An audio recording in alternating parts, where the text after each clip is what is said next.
ब्रह्मा विष्णु महेश नासवान है, इनकी आयु का क्या कैसे गणना होती है? जैसे ब्रह्मा जी की आयु बताते हैं 100 वर्ष है।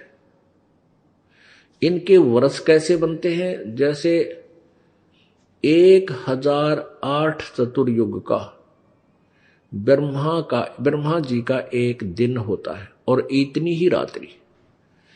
इसको लमसम में 1000 चतुर्युग की रात्रि और इतना ही दिन लेते हैं। तो 2000 चतुर्युग की दिन और रात होगी और 30 दिन रात का एक महीना होता है, 12 महीने का एक वर्ष और 100 वर्ष की आयु ब्रह्मा जी की। ब्रह्मा जी के 50 वर्ष पूरे हो चुके हैं। इस तरह के 51वां वर्ष चल रहा है, उत्तरार्ध चल रहा है। पूर्व आर्ध खत्म हो चुका है, यानी पहले का आधा खत्म हो गया है, पीछे का आधा अब स्टार्ट हुआ है। अब जब 7 ब्रह्मा की मृत्यु हो जाएगी, 1 विष्णु की मृत्यु होगी और 7 विष्णु जी की मृत्यु हो जाएगी, तब 1 शिव जी की मृत्यु होगी। रजगुण सतगुण तमगुण जैसे ये ब्रह्म के पुत्र हैं।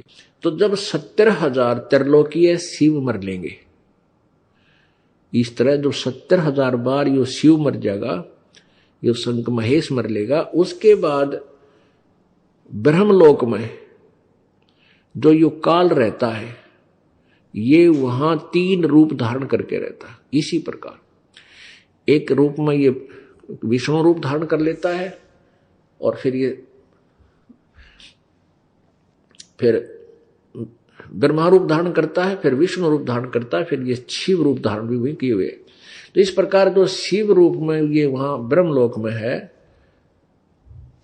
इसकी मृत्यु होती है 70,000 बार। ये त्रिलोकीय शिव मर लेंगे तो यू 1 युग हो गया। अब मोटा सा ध्यान रखना, ऐसे जो 70,000 बार जब त्रिलोकीय शिव मर लेगा, यो 1 युग हो गया। किसका? परब्रह्म का, अक्षर पुरुष का। अब ध्यान से सुनना, ये काल तो बीच में अड़ंगा डावेगा क्यों, इसकी पोल खुल रहा है। अब अपना ध्यान से सुनो, ये बहुत ही इंपॉर्टेंट चैप्टर चल रहा है। अब ये 1 युग हो गया, 70,000 बार जब शिव मर लेगा, 1 काल मरेगा और इसको परमात्मा ने ऐसी आशीर्वाद दे रखा है, फिर यू एज इट इज युवा शरीर धारण करेगा दूसरे ब्रह्मांड में। 1 ब्रह्मांड का नाश हो जाएगा, 21 ब्रह्मांड है इसके पास, और ये सभी प्राणी भी नष्ट हो जाएंगे, स्थूल शरीर नाश हो जाएंगे, इनका सूक्ष्म शरीर सहित ये दूसरे लोक में ले जाएगा। और इसी प्रकार दुर्गा की भी मृत्यु इसी स्थिति से होगी, काल के साथ मरेगी ऐसे ही, और इसका भी फिर युवा शरीर होगा। वहां दूसरे ब्रह्मांड में ये फिर इसी प्रकार अपनी प्रजनन क्रिया से इन 3 पुत्र रजगुण ब्रह्मा, सदगुण विष्णु, तमगुण शिव जी, अन्य श्रेष्ठ आत्माओं, अच्छी आत्माओं को ये वहां जन्म देंगे। और जो वर्तमान में ब्रह्मा विष्णु महेश चल रहे हैं, ये 84 लाख योनियों में साधारण जीव की तरह इनका जन्म प्रारंभ हो जाएगा। तो ये 1 युग हो गया। अब ध्यान रखना, युग और चतुर्युग में ब्रह्मा जी की आयु और अन्य जो ये 3 भगवान, 2 और भगवान और हैं, विष्णु और शंकर, इनकी आयु का तो परिमाण है चतुर्युग से, और अब केवल युग से होगा परब्रह्म का जो है। तो ये 1 युग हो गया उस अक्षर पुरुष का, जो गीता जी अध्याय नंबर 15 के श्लोक नंबर 16 में क्षर पुरुष और अक्षर पुरुष। तो ये क्षर पुरुष, ये अक्षर पुरुष जो है, क्षर पुरुष यानी ब्रह्म, इसकी मृत्यु होगी ऐसे जैसे 70,000 त्रिलोकीय शिव मरने के बाद 1 शिव मरा। इस काल रूपी शिव कहो, काल रूपी ब्रह्म कहो, सदा शिव कहो, ये वही काल है, इसकी मृत्यु होगी।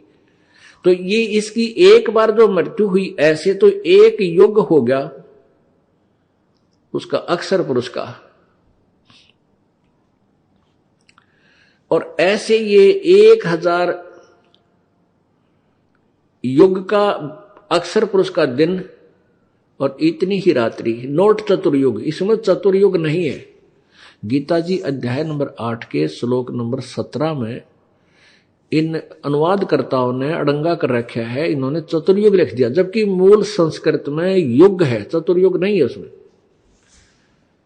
और इन्होंने बस ब्रह्मा जी की आयु का विश्लेषण वहां पर दे दिया, जबकि वहां पर अक्षर पुरुष यानी परब्रह्म के विषय में उसकी आयु का वर्णन दिया गया है। तो ऐसे 1,000 वर्ष का ब्रह्म, परब्रह्म का 1,000 वर्ष, ऐसे बने हुए 1,000 वर्ष यानी 1,000 युग, नोट चतुर्युग, ऐसे बने हुए 1,000 युग का परब्रह्म का दिन, इतनी ही रात्रि अक्षर पुरुष की, और 30 दिन रात का 1 महीना, और 12 महीने का 1 वर्ष, और 100 वर्ष की इस अक्षर पुरुष की आयु अर्थात इसकी मृत्यु होगी। अब इसलिए इसको अक्षर पुरुष कह दिया, चिरस्थायी है ये। अब विचार करो, मनुष्य 100 वर्ष में तकरीबन मृत्यु को प्राप्त हो जाती है, और 43,20,000 वर्ष क्या एक चतुर्युग बनता है? सतयुग, त्रेता, द्वापर और कलयुग, 43,20,000 वर्ष का। और फिर ऐसे ऐसे चतुर्युग 1,008, 1,000 मान लो तो भी गणे बहुत हो जाते हैं, इसलिए लंपसम ले लिया 1,000 चतुर्युग। और इतनी रात्रि, और फिर 30 दिन रात का 1 महीना, 12 महीना का 1 वर्ष, 100 वर्ष की ब्रह्मा की आयु, उस तो 7 गुणी विष्णु की, उस तो 7 विष्णु से 7 गुना शंकर जी की, और 70,000 जब बार शंकर मर ले, जब एक वह काल मरे, जो गीता ज्ञानदाता 4थे अध्याय के 5वें और 9वें श्लोक में कहता है कि मेरे जन्म तेरे बहुत हो लिए, तू नहीं जानता मैं जानता हूं। मेरे जन्म और कर्म दिव्य हैं, अलौकिक हैं, तुम्हारे जन्म नहीं होता मेरा ऐसे जन्म होता है। मृत्यु तो होती है, इसको दुख भी होता है मृत्यु का, परेशानी भी होती है मृत्यु के समय, लेकिन शरीर इसका छूटता है, फिर दोबारा युवा जन्म इसको मिल जाता है।